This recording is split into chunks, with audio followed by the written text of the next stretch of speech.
In 5, 4, 3, 2, 1. Welcome to the new episode of Them Swansons. I'm Nicole. And I'm Troy. And we're them damn Swansons. This is episode 5 that y'all have seen. In the last episode, we talked about friendship is not a step down from a relationship. And when we were talking it out originally, before we did the recording, we kind of thought that we were on different sides of the conversation. But then the wife broke it down, and she was like, I guess we agree. I said, we agree on a lot of shit. And this one we agree too. Okay. You want to give an update on it? What update? On the topic we just had. Is there an update? Or the video. You want a reference on the video? A recap of the video? My bad, wrong words. I thought what you did was a recap. Okay, anything else you would like to add to it, though? No. Okay, so that was easy. So for today's topic, we're going to talk about why do I love you?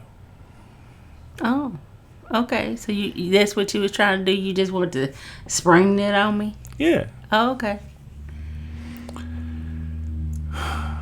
I think I've been leaving breadcrumbs on all the other episodes. It's because we fit. We naturally, the stuff that you do for me, or that you do, not even just for me, the fact that you don't just do for me. It's me, other people, people in general.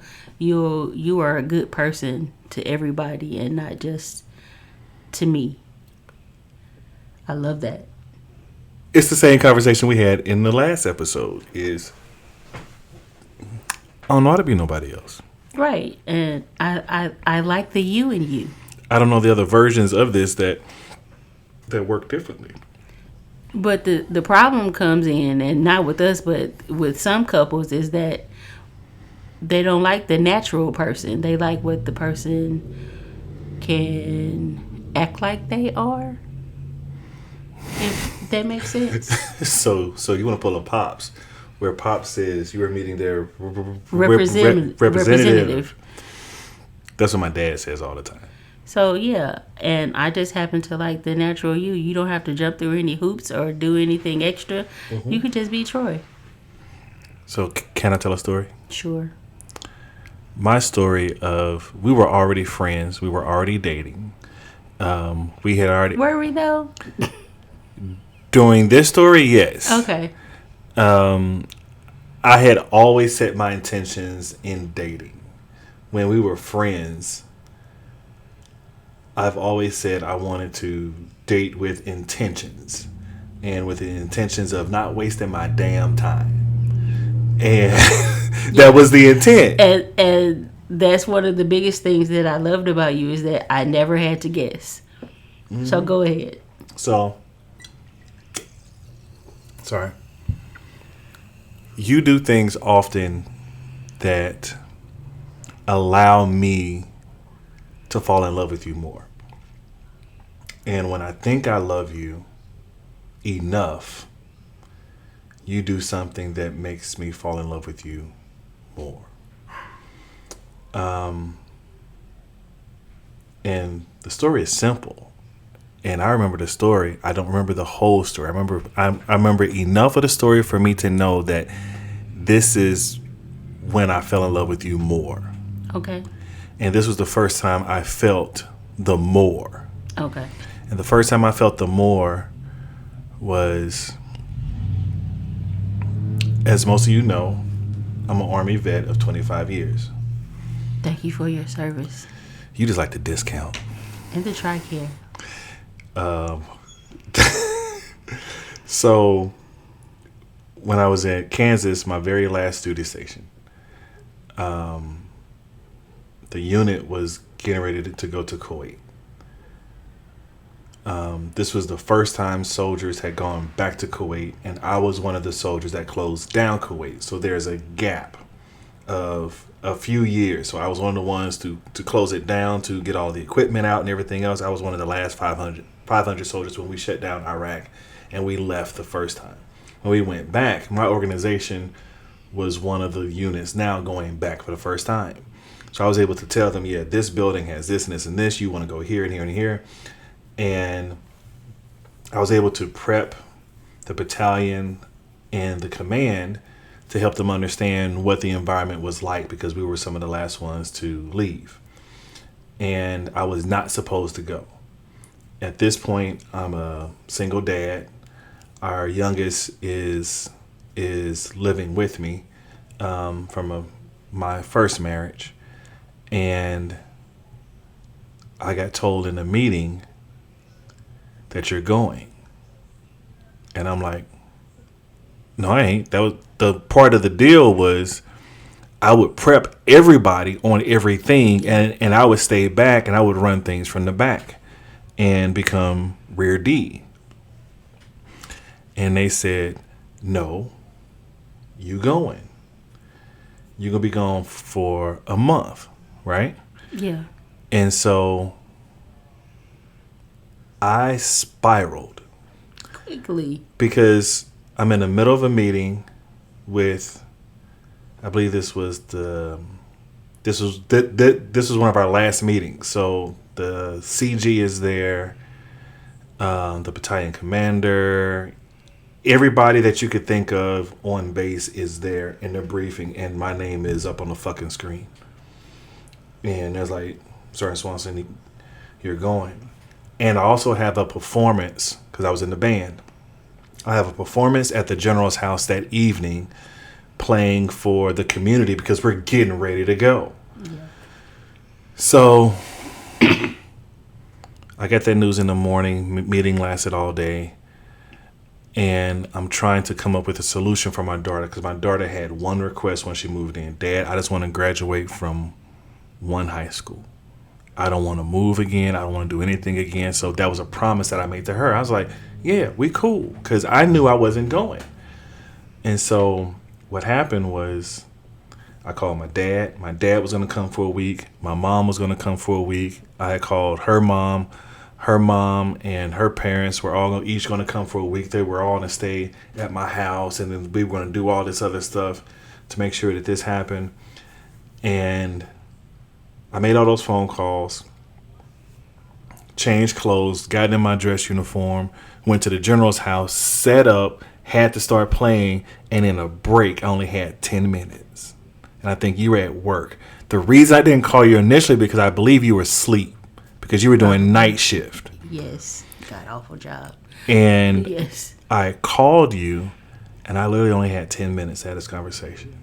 And I said, babe, I got to go to Kuwait for 30 days.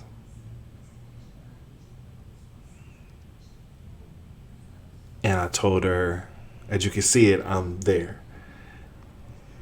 And I told her everything that I did. Call my dad, call my mama, and I told her that the plan, because my job requires me to fix things like this really fast.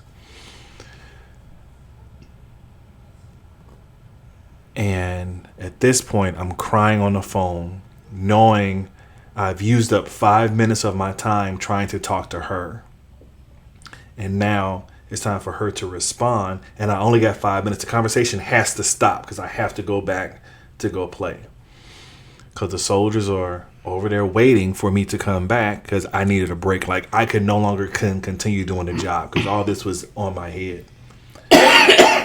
And you said, when do you need me there?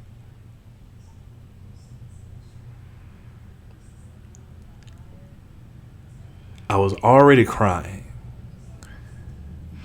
But big tears. But big you tears. Really? Yes. But you made me cry differently all of a sudden, because I knew you loved me. I know you love me. It was never any doubt. But the fact that you said, in my head, that's what you said. When do you need me? When are you leaving? And you're talking about I'm supposed to leave in a matter of 2 weeks? 2 to 3 weeks? Yeah. And she quit her job. There was no question. She was coming to take care of our youngest. And I'm like, holy shit. I had already made my intentions. We're going to get married. I've already made that intention already. We were not engaged. We did not have a ring. But I've already stated my intentions of dating her. And I don't think we were a year into dating. No, not at all. It was very, because that was... It was still fresh-ish. Yeah. And so for my partner to say... That was maybe September time frame, and, you had... And I just got there in December? Yeah. Okay. That's a different topic. Yeah. So that part made me fall in love with you more. And when I say, why do I love you? That's the base. And everything else you've done has just added on top of it. And that to me was a sign of, I love this big head dude. Dude? Yeah. Okay. And you've done things like that over the relationship, but that one to me was one of the biggest ones because I've never had anybody do that for me in my life outside of my parents. There's been no one to give a sacrifice like that at all. Even my partners, who were my wives during that time, they ain't sacrificing. Bless you. Like that. And for you to do that, and we're still in our honeymoon phase of us going back and forth to see each other, getting on the train, picking each other up, seeing each other on the weekends and doing this other stuff. And for you to say, I'm on my way, meant a lot. And to me, that was dope. To me, that was just one of those things that's like, all right, she got me. And I've always said before, you never know what the one gesture is that someone is waiting for you to do, for them to do their next version of themselves. And that's why you say, I'm going above and beyond, but I don't know what above and beyond is for me because that's my normal. And it's like what we alluded to, I think in episode 1 or 2. Two, maybe 3. That I was always a version of this, maybe not to my full potential, but I was always aiming to be this version of a person. I just had to find the person that fit. The person that saw it. That saw my crazy. And liked it. And who was able to match my crazy. And you matched me. And y'all, excuse me, I was outside for about 30 minutes today, so.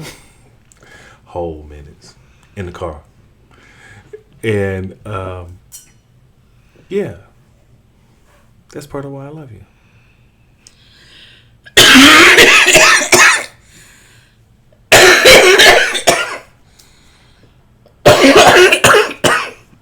Can we edit me dying out? No.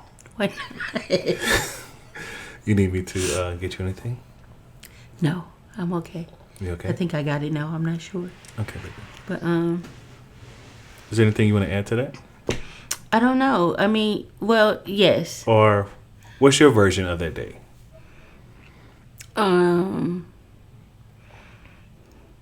It was probably not all the love and the acceptance that you saw.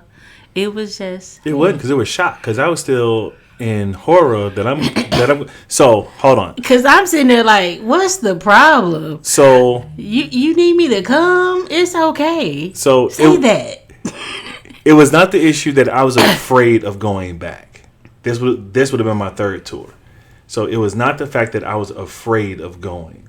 It was the fact that I made a promise to my daughter. And I had to break that promise. And I hadn't even told her yet that I was going because so much was happening and I had to put so many things in place to be able to come to her with a solution before she broke down and cried and said, "Dad, you lied to me." Okay. And so I didn't care about going back. I didn't want to break her heart Okay. because her life where she came from wasn't what she liked. And so she chose to come and stay with me, which I know I'm not the easy parent to live with. No. But she chose to come and stay with us because I'm great. Yeah. you are fucking amazing. I'll say it. Well, at that point, I think I had only met her once. Really? Yeah. Wow. We were. You picked me up from the train station, and we had dinner or lunch in I was about to say Manhattan, in Kansas City. Okay. We really didn't say much to each other that day, but we were cool. And that time you ran out of gas on your motorcycle, I was at work, but she called me and was like, Too soon. She was like, have you heard from my dad? And I'm like, no. And so now both of us sitting there worried because you called neither one of us. My phone died. So you on your little raggedy motorcycle and never have it. And that happened twice, I believe. And it's always like, why? Because I think you had to like walk somewhere, or maybe somebody took you to get gas, and and then you showed up and you had to get home before you could call me and tell me that you were okay. And I believe that day is that day that I knew that, okay, she accepts me because she knew to call me first. And it showed me that I really cared. And I'm like, whoa. Wow. Come on, you have to give it to me though, because I have never been in an adult long-term relationship. You're it. My last boyfriend was high school. So, yes. That was the day. I was like, man, I guess I do love him. Because I was prepared to get in the car after work and drive to Kansas. That was a 6-hour drive. I know. I appreciate you for that. Yeah. Okay. Anything you want to add about the day that I called you for deployment? So this was after. Mm-hmm. So I had already established within myself that, yeah, I love him. So I don't see an issue why he crying and why he got all these tears when he could have just said, "Can you come stay with Imani?" So yeah, I would have done that for you, and I did, no hesitation. Mm-hmm. I packed up my little apartment, quit my little job, moved to Kansas, and guess what? That's another conversation. No, it's not. That's this conversation, sir. So I ended up not going at the very last minute with like 3 or 4 days left. He set me up. No, he set me up with like 3 to 4 days left. In order for us to go, I ended up not going. And one of my best friends at the time said, "I'll go for you." And I'm like, what? Was that this time, or was it the second time you were supposed to go? That was this time. Oh, yeah, the second time was one of your soldiers who went instead. Mm-hmm. Yeah, I was very fortunate to not have you be deployed while we were there. Mm-hmm. So, yeah. Yeah, I don't know nothing about that deployment life. Girl, I'm glad you don't. Me too. That's because I worked at the pantry, and we had a couple of the volunteers mm-hmm. whose spouses were gone. It's different. Yeah, and then like the new soldiers whose wives would come in, that's a whole different situation. Yeah. Because they got left. Yeah. It's different. Yes. So, military life, especially the military wife life, is So I am glad that you only know Weird. a small portion of that. That's because when you were stating your intentions, I told you that I couldn't do it for a long time, and you told me you only had two years left. A Ended handful up of being years. like, huh? A year and a half by the time we. It was like two and a Yeah. half that I was in Kansas, maybe. Hmm. Yeah. So, my topic. Why do I love you? I loved you before that, but that is one of the bigger memories or the bigger pieces of the puzzle, and you do things like that all the time for me, and that's why I love you. And I love you because I've never had to guess. I always knew you always told me where I stood and you still show me. I have never walked into a room where the people and he was there and the people he was talking to did not already know my name ever. I didn't hit record. I'm joking. That was good, huh? He's about to get cussed out. That was good. Anything else you want to add before we end? Why you keep asking me if there's anything else? No, there's nothing else. To give you space. Thank you. I don't want to assume. Okay. Thank you for joining us today. Join us for our next episode, and we appreciate you.